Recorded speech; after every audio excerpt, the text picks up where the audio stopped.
9 September মঙ্গলবার। আজকে সকালটা শুরু একটু অন্যরকমভাবে, একটু স্পেশাল।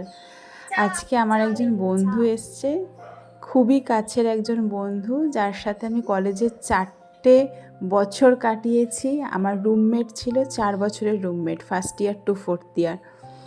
যাই হোক, অনেক দিন পর এসছে আজকে আমার বাড়িতে। কাজের ফাঁকে টুকটাক আমাদের দেখা সাক্ষাৎ হলেও ঠিক ওই কারুর বাড়িতে গিয়ে জমিয়ে আড্ডা দেওয়া ওই ব্যাপারটা হয় না। যাই হোক, একটু সকাল সকাল চা খেয়ে জমিয়ে আড্ডা দিয়ে দুজনে রেডি হয়ে যাচ্ছিলাম একটু কিছু কেনাকাটা করতে যাব বলে। সেই পুরনো দিনের মতো আগে যেমন আমরা কলেজ থেকে ফিরেই রেডি ফেডি হয়ে এই পুজোর আগে আগে করে একটু শপিং করতে বেরিয়ে যেতাম। মানে কোনো ক্লান্তি ছিল না। আজও এত বছর পরে মনে হচ্ছে কোনো ক্লান্তি নেই। আরও কয়েকজন কলেজের বন্ধুও আসবে। তবে এখনকার মতো টাটা, বাই।